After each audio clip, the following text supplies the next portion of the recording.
Well, welcome to the webinar. My name is Olga. I'm part of the client service and marketing team here at Xerillion. At this moment, I would like to welcome Wayne Chapin, the president of Xerillion, and you are good to go, Wayne. Thanks, Olga. We're going to be talking about how Microsoft 365 and Azure made work from home possible at Xerillion. We're going to be talking about the deal we made with our team regarding work from home productivity. Number 3, how we track productivity in a work from home environment and why work from home has worked so well for us. Let's first get into how Microsoft 365 and Azure made work from home possible. The first thing we're going to talk about is the work from home setup for somebody working from home. The key things here, what we talked to our team about is we had to have a newer Windows 10 laptop with a video camera. Mac OS works fine too. We had to have a headset. We prefer Jabra like I'm using now. We had to have a broadband internet connection with a newer router, newer meaning 3 years or newer, and prioritized voice traffic on that router. So when we made that transition, there were some people that they haven't touched their router since they had it installed. It might have been 5, 6 years old. So they had to get a new one from their internet provider. And then that had to be installed. And then we had to get the voice traffic prioritized for the phone system. And this one's super important. You have to have a hardwired connection from the internet router to your computer.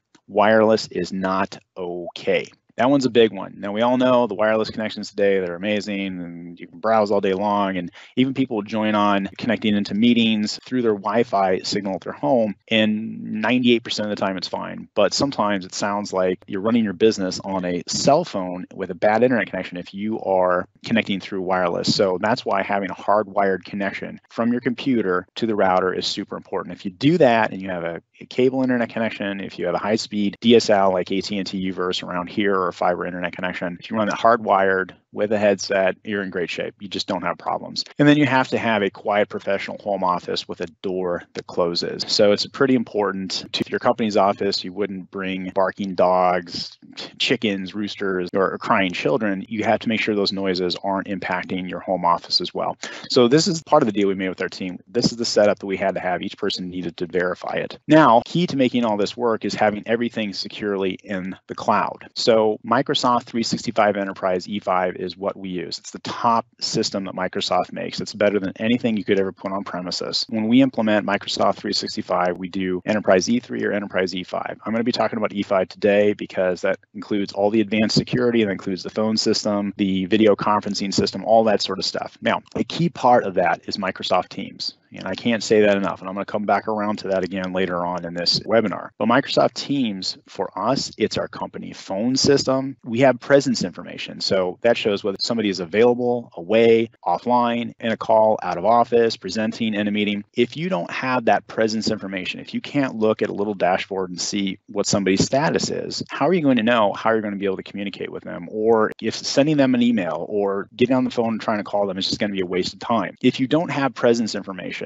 to see a status, whether they're available or offline, those sort of things, you're either going to have to pick up the phone and call, and then you find out they're not there. Well, that was a waste of time. You're going to have to walk over to their desk, find out that they're not there. That was a waste of time. Or shoot them an email, and then you find out they're out of office. So Teams provides that presence information in a work from home environment where you're not physically seeing people and you can't just walk over and talk to them. That is super, super important. Teams also handles our internal conversations. So I have another video on the YouTube channel about that. Our last webinar that we did in February was all about Teams and using Teams in the real world. But chat channel conversations replaces the chatting that you're doing inside of email. And if you take what you really like about texting inside of your phone, the texting app and how you text your friends and family, you don't email them. Well, you start to get the idea of how you use Teams chat channel conversations with people in your company. So we've made that shift, and it's much more efficient to work with chat channels inside of Teams than back and forth with email. And then all of our file sharing and collaboration is in Teams as well. So our file shares are inside of Microsoft Teams. So we went from having a file server to a box.com account to SharePoint document libraries. Now we're inside of Teams. And then our dial-in phone conferencing. So outside of Xerillion, 99% of the world connect in and work with us in meetings by doing the traditional dial-in to a phone number and a conference ID. We do that with Teams as well. All of our video conferencing is done in Teams, and our desktop sharing. So we use Teams meetings with video turned on for all of our meetings, and that makes it very easy to throw up a desktop, share the desktop, or somebody else needs to share a desktop, share an application, a document they're working on, a website, and then also presentation streaming. So what we're doing here right now,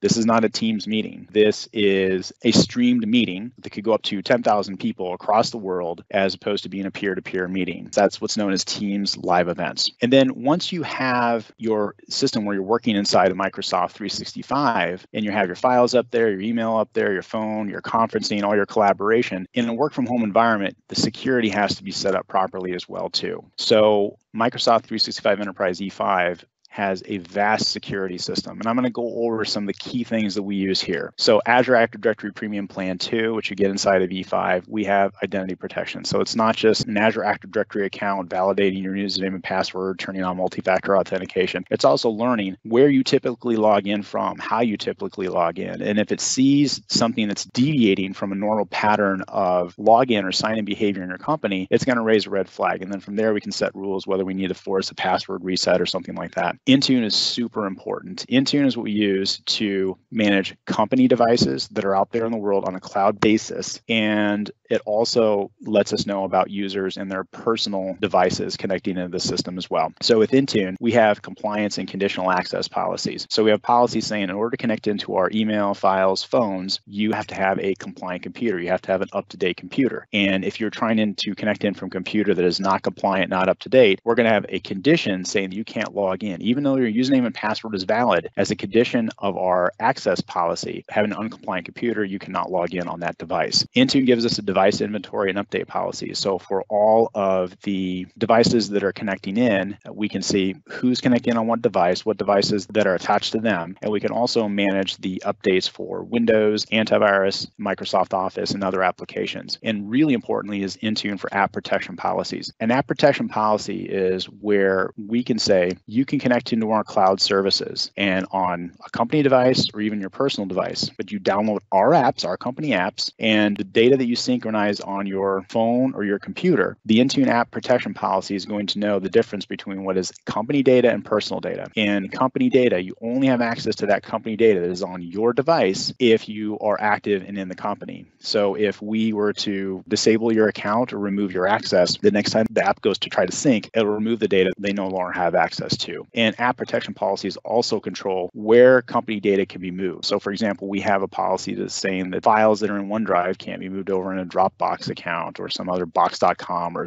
even on personal storage. They have to stay inside of our system. And Azure Information Protection, it's like putting a security group inside of a document that goes with that document no matter where in the world that document goes or who has it. And then Cloud App Security, this is where the system will learn what is a normal amount of copy, file, deletion, sharing inside of your company. And if the system sees, well, somebody's doing a huge amount of file copying or somebody's doing a huge amount of file deletion, this is a concern. We'll raise a red flag and you can decide what you want to do. Do you want to investigate it or do you want to block that connection? And then finally, you got Microsoft Defender Advanced Threat Protection, which is machine learning threat protection across your devices. So it goes from having antivirus, with Windows Defender antivirus on individual computers, to reporting up to Microsoft Security Cloud to say, well, we see this app over at this company, and typically apps don't do these kinds of things, and it's moving from computer to computer, but it's not registering in this antivirus. Maybe you want to look into that. And then Office 365 Advanced Threat Protection, which is on all the accounts, regardless if they have E5 or not. We put this on all subscriptions. This is protecting users from malicious links that come in their email. There's not viruses, but if they click on that link, there's going to be a problem. Or the other one, which are zero-day threats that come through attachments. Microsoft Azure. So what it does for us and it does for our clients that we move into cloud systems, most clients that started their company within the last 5 to 7 years, their line of business applications are typically going to be web apps. They're not going to be Windows applications. But for companies that have been around longer, they typically will have business applications that are Windows applications, and we move those into Microsoft Azure. So in Microsoft 365, we move their emails, files, phones, and security up into Microsoft 365 Cloud Services. But for those Windows apps, which typically we need a domain controller, a SQL server, maybe a small file server, and a remote desktop server, we will go ahead and host those up into Azure. And so we do that at Xerillion. QuickBooks and QuoteWorks are two Windows applications. We use them, they work great, but they're hosted up in Microsoft Azure. They're not web apps, and we don't host any of those services back at our office. And a couple notes, and this will be coming out in fall 2019, we're going to migrate to Windows Virtual Desktop in Azure. Windows Virtual Desktop is also known as Windows 10 Enterprise Multi-User. it's going to be really, really big. There's so many companies that are using remote desktop services out there, but they're having to build a Windows server and then set up remote desktop services and have a connection broker, a licensing service. All of that's going to go away with Windows Virtual Desktop. It's only going to be available in Azure. And when we build up these systems right now using remote desktop services to host Windows applications, we have to have Windows Server license as part of the subscription and remote desktop licenses. You won't need that with Windows 10 Enterprise Multi-User because it is going to be included in your Microsoft 365 Enterprise subscription. And that will reduce the cost of that Azure server, the remote desktop server, by about 30%. Anyway, so that's coming out in the fall 2019. It's in public preview right now. We'll move ourselves over into that. Hopefully we'll be able to talk about that at the December webinar when we talk about Azure Virtual Networks. So then our business apps, it's Xerillion. Again, this is talking about why this worked for us. Our business apps are Autotask, and this is our help desk ticketing. This is our project management. This is our time entry. And this is a web-based app. So fortunate for us, our main app is web-based. And so what we want to try to do is get anybody set up their line of business app that they're going with. Hopefully they can do a web app and not a Windows application. And any of the miscellaneous apps that we use to run the business outside of our financials, our quoting system, and our ticketing and project management system, those are all web apps. None of the rest of those are Windows applications that we work with. And for us, we will likely be migrating to QuickBooks Online and QuoteWorks in 2019, and then all of our business apps will be web-based. All of our business processes, almost all of them, are digital. So our marketing process is digital. Our sales presentations are all done in Microsoft Teams. So in our particular case, we market to the entire United States. So we get people coming in from all parts of the US. And so what we do is we have conversations with them. Will and I, we will turn on a video. They see us. They never hardly ever turn their video on, but that's fine. So they see us, get familiar with us, and we do all the presentations that way as well. We don't physically go on site hardly ever. We do all of our invoicing digitally, payments to vendors digital, payments from clients, almost all digital. I'd say we're probably about 60% of the way there. We still do have a fair amount of clients that send in checks. And so that's something that we'll be working on in 2019. All of our daily huddles, our 9 o'clock all hands meeting is all done in Microsoft Teams. Our team meetings, in other words, our project groups, our departments are all done in Microsoft Teams meetings. Our hiring process is done in Microsoft Teams. Our employee onboarding is done in Microsoft Teams. The client onboarding, in my case, all my notes are kept in OneNote. So I don't have paper notes, and I haven't been using paper notes for 3 years at this point. So what I'm getting at is it's great if you can have all of this nice, very advanced cloud infrastructure and you're heavy into using Microsoft Teams and all the stuff that we're talking about. You have all the security, but what are your business processes? And are most of them trending or moving towards being digital as well? So how did we get there? In 2017, I knew that our lease was coming up for renewal in August 2018. So the question is, do we renew or not? Our renewal would be a 5-year commitment, and could we even make the shift to work from home? So I was debating what we were going to do about that. And so I'm going to first talk about where we started. I talked earlier about Microsoft 365 Enterprise E5. The way we had it set up in 2017 was a scaled down version of what we do now. So we certainly had our emails, files, a more basic version of the security was set up. And of course, we had the software available to us for Windows 10 Enterprise and Office 365 Pro Plus. But our meetings were still done in conference rooms. We had a third-party cloud phone provider with desk phones, and that included a dial-in conferencing system. So again, physically meeting in conference rooms, we had a phone system that was not connected into the Microsoft 365 system. So what did we decide to do? So the first step is we needed to move to video meetings and desktop sharing using Skype for Business. So again, we use Teams now, and I'll get into that transition a little bit later, but Skype for Business is what we're using. And we also shifted as all the meetings are going to be video meetings. So I didn't care if you were right next door to me. I didn't care if you're on a cube next to me or a wall on the other side from me. It didn't matter. We weren't going to shuffle into the conference room, pick up our stuff, sit down, and that whole thing. We're going to do a video meeting. We're going to be joining the video meeting. We're going to be in, we're going to be out. So we started doing our 9 o'clock daily huddle meeting that way, project meetings, department meetings, and we moved our dial-in conferencing was all done through Skype for Business at that point. So we shifted from doing the dial-in conferencing through the third-party phone system, where in Skype for Business, you can set up the conferencing where you just hit a button in Outlook and it fills out the meeting with the phone number and the conference ID and all that sort of stuff. And so everybody had that. So what were the results of that? It worked really, really well. It worked great. Online video meetings are way more efficient. There's no more picking up a laptop, taking it in the conference room. There's no being late to the conference room. There's no waiting on late people to the conference room. There's no screwing around connecting up to a big TV. There's no small talk while we're waiting for people to get in, sports, weather, weekend. And it's very easy to share your desktop in that scenario. So if we're just getting into the meeting quickly, then I can share my desktop. The other person can share their desktop. Everybody can see it really well. And again, there's no physical connection that we're dealing dealing with. It's easy to take digital notes with OneNote, and it's easy to manage projects inside of Microsoft Planner, which is Microsoft's version of Trello, in case anybody uses that. But it's a very easy system to work with when you're working with groups and managing tasks and projects. And when the meeting's done, I'm sitting at my desk and moving on. There's no more end of the meeting small talk, leaving to get some coffee, going to the bathroom, or small talk. No more resetting where I was before I left for the meeting. And what I mean by that, it hit me one day before we did this that we had this really nice conference room and I had this nice office and I was looking at it through a big window. And as the owner of the company, you don't want to be that boss who's always showing up late. So you got to kind of set an example and stuff like that. So that's a stressful thing. And I like to get things done. So I'm sitting there trying to get something done, but I realize I got a meeting to get to. And I'm looking at people coming in, I'm like, oh, I got to stop what I'm doing. So I got to pick up my computer because I use OneNote. I walk in there, sit down, and either I'm the person that's running a little bit late or I'm waiting for people, which is stressful. And then we sit down, we're talking, and then we kind of sit down and go, okay, where were we? And then somebody might have to connect up their computer up to the monitor up on the wall. And then from there, we have the meeting, then we are done, and then we have to pick up again. And then people kind of disperse or talk a little bit more, and then they sit down and they go, okay, where was I before I left an hour ago? And if you do that 2 or 3 times a day, especially as you're up there in management or leadership in the company, if you're doing that 2 or 3 times a day, you could have an hour to an hour and a half of just lost time. And it doesn't mean you have to be that hour and a half, you have to be working the entire time, but it can either be one of 2 things. You're getting other things done that are kind of stressing you out, that kind of relax you, or you can take that hour and a half could be more of a relaxed approach to the workday so you can be more creative and get more things done, but it's just wasted time. So we didn't have that anymore. I was in meetings and out of meetings. I was in meetings and boom, boom, boom. It was moving really fast. And then it got to a point like it didn't matter where anybody was. If you were at a client, if you're at a hotel, you're at your home office, you're at the office, it just didn't matter anymore. You didn't physically have to be there. So the second step then, first one was we shifted to online video meetings with Skype for Business. That was the first thing we did. And also make a point too. It's not like we just shifted into video meetings and everybody was just turning on their video right away. I was constantly reminding people, like, turn on your video, turn on your video, turn on your video. And it took months because people just are not used to doing that, even though, again, everybody has a video camera on their laptop.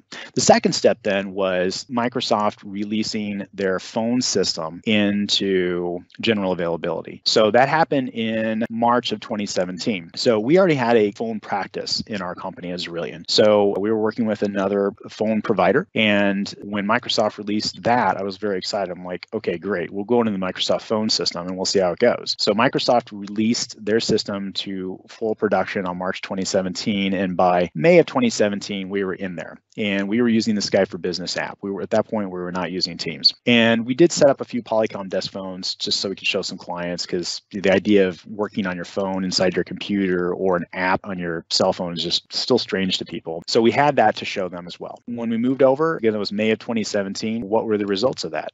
It worked great and sounded great. And it was inexpensive, $12 per user per month for a flat rate domestic calling program. And there's no hardware or third-party services to deal with. That doesn't require a desk phone. So desk phones versus no desk phones, I would say 60% of the phones we set up, and we got to be somewhere around 700-800 end users set up on the phone system at this point. 60% go with just using Skype for Business and now Teams app on their computer. And then the other 40% will actually have traditional desk phones, but it doesn't require one. And it works just fine without one. And Microsoft has a dedicated porting team. So one of the things that usually comes up is, well, if we make this transition to the phone system, how's this handled? They have a porting team. I want to make sure you understand that. It is not the team that will migrate the phone system. They literally just transfer the numbers over. That's it. And they have a dedicated team to do that. And the team does a really nice job. And I would also say, of all the things we're talking about here today, if you're kind of like, oh, I'm going to go in there and I'm going to set up this system myself and all that sort of stuff, great.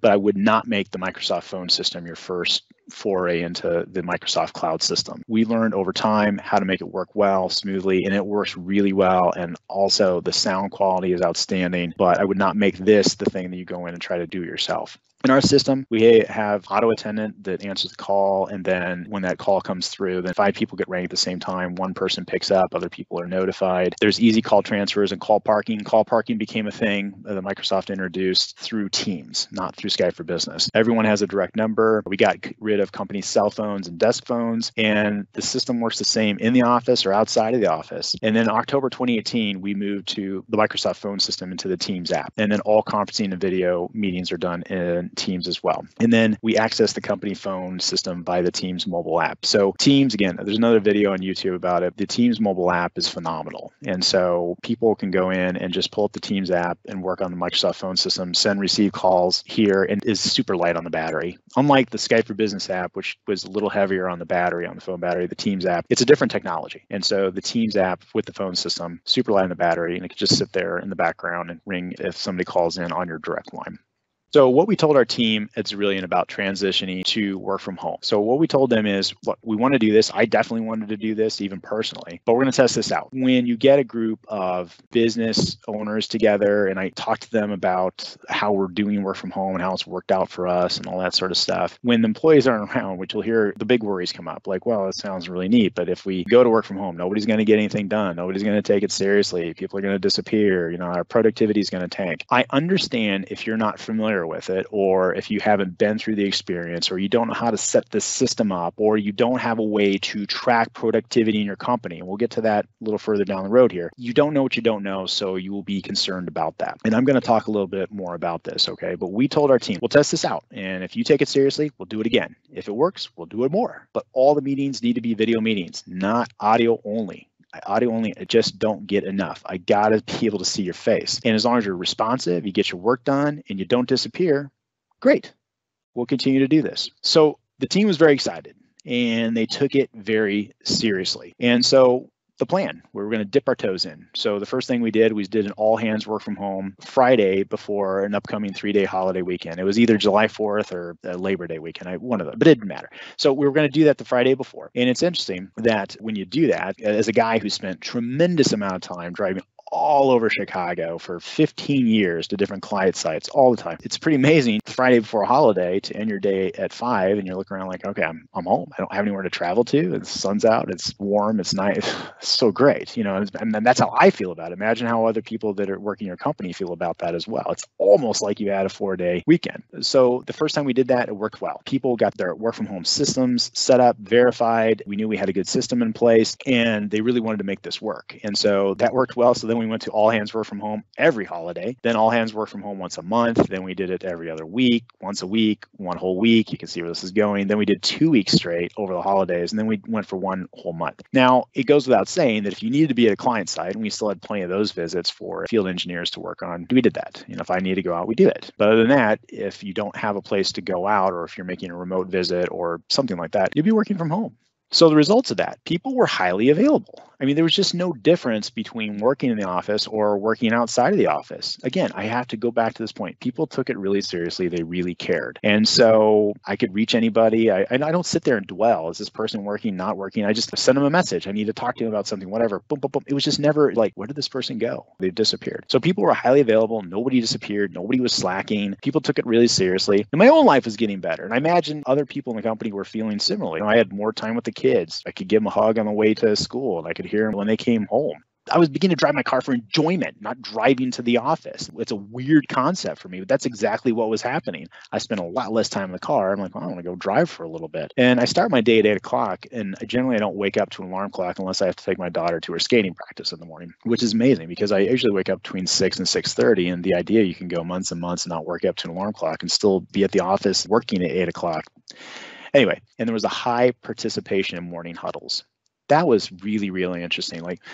So we didn't make it a point like everybody, you got to join in. And we went through this period when we started doing daily huddles, which I imagine we started 8-9 years ago doing it. Well, in those days, we were all coming into the office and then people that were in the field would dial in and it wasn't great. So initially we had a lot of people participating and the participation was dropping off. The interesting thing is when we moved to this work from home environment and we're connecting in with Teams, video meetings, people want to join in and they turn on their video. And it's just this really neat experience. It's the Teams meetings, you'll see the 4 main people who are talking. As that shifts around, other people talking, the video will show them. And it looks great, sounds great, but you have this high participation. And it's incredible to see people at the home office, or maybe they're at their office or at a client site. It just doesn't matter. Or they might be joining on their phone, which has happened plenty of times. So high participation. And then the real results is we ended the year at 47% growth. Now, the economy is strong in 2018. I imagine there's a lot of businesses that will be patting themselves on the back as they finish up their taxes and all that sort of stuff about 2018. So there is an aspect to that. I understand that. But the thing that's fascinating to me is we did that while we were transitioning into a work from home environment. You would expect that productivity might slow down. None of that happened. And we still had this growth. And so to me, that says a lot right there. You can make that transition and not miss a beat. And we did not. And actually, people, in my opinion, were more engaged, more excited about it in general. So where are we at today? We didn't abandon our office in 2018. We moved to a smaller office because we just weren't sure. My business partner in particular was not sure how she felt about it 100%. So we moved to a smaller office with a 1-year lease just to see how it goes. There's 4 people that go there Tuesdays and Thursdays. We'll likely not keep that office, but we still want to meet each other. So you still need some time together. And so what we will end up doing is we'll do a quarterly rented room at a hotel or restaurant. So we'll have a meeting, we'll have dinner, spend some time together. And of course, twice a year during the summer and at Christmas, we'll have holiday parties. And I think that's just going to be fine because we see each other all the time right now as it is. Video is enough, and I'm going to explain what I mean by that. So audio only traditional dial-in is horrendous. We spend so much time in video meetings now when we're outside of the company. It blows my mind how many people, they just are used to doing that audio only call and they can't be possibly getting enough out of this. Audio only misses too much. I need to see your face, and hand gesture is a plus. If you're an expressive person like me and you're moving your hands around all the time, I get a lot out of that. But if I can just get your face, fantastic. I get what I need. I don't need to see your torso. I don't need to see your legs. I don't need to see your feet. I guess you get those things if you do an in-person meeting, but I don't need it. I don't need to see you in person. I get all I need from the video meeting and desktop sharing. And in the outside world, everyone is audio only. I always turn on my video all the time. And so occasionally somebody will go, oh, great, he's turning on the video, I'll turn mine too, but it's super rare. Audio only feels very archaic and it makes you feel like you need to meet the person. So it can make you feel like, well, we got to meet in person if we're going to do a deal or something like that. I can understand that from audio only meeting. I probably feel the same way, but we do all of our sales meetings, proposal presentations, all of our onboardings, our client interview, everything is done through video meetings and we get everything we need. And there's never a feeling like I got to meet that person in person to feel very comfortable about this. We get all we need just with those video meetings. And I want to repeat, we live inside of Microsoft Teams. It is incredible. And I won't go into it today. I have several videos out there on YouTube. You can watch them. But is our internal communications, our shared files, our video meetings, our audio conferencing, our phone system, our video streaming system. Outlook is just for people outside the company. And I would imagine right now, most of the people watching this, Outlook is where they're spending 99% of their time. And it's just a big trash dumpster of everything that's coming digitally into their life. Teams gets rid of that. Teams puts things in a really nice way. It's very intuitive to work with. We are heavily into Teams. Now, how do we track productivity? This is a big point for people watching this, or people think, well, I like to do work from home, but I'm a manager, I'm a leader, I'm an owner of the company. I'm so worried nothing's going to get done. Well, let me tell you how we did it.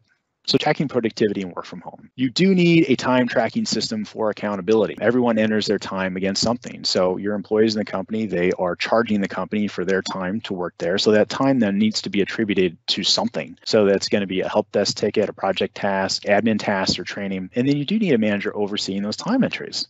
So you do need some way to track that. If you do not have a good way to track that, then you're just going to be going by your gut feeling, which we'll get to that in just a minute. But people should be reasonably available. Outside of all that time tracking, they need to be reasonably available, and Teams makes your status easy to know, which I was talking about earlier. So what is your availability? Are you out of the office? Are you away in a meeting, in a call, presenting, something like that? But I'll say this, at the end of the day, if somebody's slacking, it's really not hard to discern. If somebody's not getting work done in the project, if they are not getting tickets completed, if they are not showing up to meetings, if they just seem like they're a little checked out, that's really not hard to discern. And so I would also say these things when it comes to the people, and this isn't going to be a video about hiring, but I'll say a few things here. What is your hiring process? Are you hiring people with validated evidence of being self-starters and completers of things? College degrees, certifications, a validated stable work history. I can count on my hand how many times I've ever gotten a call validating somebody that used to work here. So what it says to me is very few employers are doing that. So you validating that work history, and your hiring process should be tough. It should be a little bit of a pain if you're doing it right. But the reward for that is you have a good shot at having a productive work from home company. Now, why it has worked so well for us? Well, it's a big morale booster and it's a big work benefit. I've said several times now how people took it really seriously. They wanted this to work out. And they did. And they've shown this over a long period of time now. And we haven't missed a beat because of it. Work from home in a digital work environment make us look like a very high-tech, modern company. So here's our environment where we work productively from home. It doesn't matter to me where you're at, as long as you're getting work done and you have a good work from home environment. Compare that to if your company has all 6, 7-year-old Windows 7 computers and you have 50 or 60 of them at the office and you got all these back-end servers and you're connecting them with VPNs, and compare those two different scenarios. What is going to be more attractive to that high-performing candidate you're looking to bring into your company? Well, I know the answer to that. Commute time in the car reduces morale. I do not care how beautiful, how much money you spent on your office build-out. I don't care if you have an espresso bar, free Coke, free snacks, all this sort of stuff. The time in the car, or even the time just being on the train, that gets old after a while too. Moving back and forth to your office, it reduces morale. So if we can just make that go away, wow, that's huge. And our people here know that they can work from anywhere as long as they're getting their work done and maintain a professional work environment. We've had people even extend vacations with family in a different area. They had a good internet connection, they had a good work environment where they were going to be at, but they could spend more time with their family and they were just working with us during the day. Great. I didn't know. I didn't care. And I want to reiterate here, the Microsoft phone system is key to making this work. The Microsoft Teams video meetings are key to making this work. And if you get this set up, you can hire the best people around the world where you can find them. So here's a breakdown of Xerillion right now. Say about 60% of the company is in Chicago. It used to be 100%. We have a person in North Carolina, Florida, Washington State, Nicaragua, the Philippines, India. Imagine that if you have a good, strong, tough hiring process to get the best people in, and then it's saying instead of this little geography here, this little metro area, or being within a half hour or max 45 minutes or an hour of our office on a commute, both ways, I want to take the best people wherever I can find them in the United States or around the world. So wrapping up here, some pro tips for making the transition. You need to get into Teams. I would highly recommend it. There's a few different ways you can do it. Move into Microsoft Teams with chat channel conversations, and you can do this department by department. And if you're an IT manager watching this right now, your IT department should at least be in there. You cannot be in a team by yourself. If that's going to be a bit too much early on, then the other thing you do, move your files from your file server. Instead of moving them into SharePoint, moving them into Teams files. And I have another video on that as well. And switch to Teams meetings with video over conference rooms as often as possible. So if you're in a group or you're in a smaller company where you can just say, look, we're going to switch into Teams video meetings, or we're just going to do that rather than going to that conference room, it's not a hard transition to make. The worst thing you got to do is you got to remind people to turn on their video when some of them don't do it because they're just not used to doing that. It'll happen over and over again. But that's what you should do as well. And then move into the Microsoft phone system. That's a very easy way to get into Microsoft Teams. If you move your internal communication into chat conversations inside of Teams, there's one place. Move your files into Microsoft Teams, start doing your video meetings in Microsoft Teams, and move into the Microsoft phone system. And then move your cloud-based security services with Intune, Azure Active Directory Premium, and machine learning threat protection. So all that security that I talked about in the beginning, we do that in our Microsoft 365 Transformer service product. So we get all that set up. It's just a line item. We explain it to you, but we can get all that stuff set up on the back end. So you have good control over your data and your cloud services, knowing that that data is secure and under your control. And the gold standard is get security set up or bring your own device works securely. So I recently learned at Microsoft, they're so confident about their system and their security, they let employees bring their own devices and connect into the systems, which is amazing. Well, we are about 40% there at Xerillion. We used to supply computers and mobile phones. Now they use the Microsoft 365 apps on their personal cell phones, and they interact with our data that way. And then on their own computers, they bring those in as well. So imagine that whatever phone you like to work with, great. If it's an Android phone or it's an iOS or whatever computer you like to work with, whatever Windows computer on whatever laptop, it's a Dell, it's HP, or even if you like to work on maps, whatever you're comfortable with that makes you content as an employer, fantastic, bring it on. But that bring your own device is the gold standard of your security in your company. So upcoming webinars, this is for the rest of the year here. In June 2019, we will have real-world IT pro management of Microsoft 365 Enterprise Cloud Services. So in the good old days of having a simple file server, maybe a domain controller and a backup system to manage, all that stuff just goes away. We move from managing servers to logging and managing portals. So I'm going to be talking about moving from servers to portals. I'm going to be talking about why Enterprise Cloud IT pros are needed more than ever, the 9 portals of Enterprise Cloud IT management, because we in our Confident Cloud Cloud Advantage managed cloud service, whether it's an E3 or an E5 subscription, there are portals we have to go in and manage on a routine basis. Again, we used to log into servers. Now we do those with portals, and they don't just sit there and manage themselves. They have got to be looked at and worked on. And why dealing with server hardware sucks. So Microsoft phone system migration in 2019, I'm going to be talking about that in August. And the second video I ever did on YouTube was about the Microsoft phone system. That was in 2017, and I updated in 2018, and I'm going to update it again here after this webinar. But why I love it and how to make it work really, really well. So I'm going to dig deeper into it. I talked quite a bit about it here in this webinar, but I'm going to dig really deep into it in that August webinar. And then in October, I'm going to be talking about your file server to Teams. So I've talked about how we moved our file server into SharePoint document libraries, and now we moved all those file shares into Teams files. The backend technology is still SharePoint. Don't have to worry about that, but it's a much simpler interface and much nicer to work with. And then in December, we're going to finish up by talking about Azure Virtual Networks. That is where we take Windows apps and we move them into an Azure Virtual Network. We set up a domain controller, or we might set up Azure Active Directory domain services. We set up a remote desktop server, an application server, a database server, maybe a small file server, and then with a firewall virtual appliance, either a Meraki or a WatchGuard, something like that. But we'll talk about how we do that. And hopefully by that time, we'll be able to talk about Windows 10 Enterprise multi-user, because hopefully by the time it'll be into general availability. So that's what's coming up. And it looks like we're at question and answer time. So, Will, do we have any questions out there? Yes.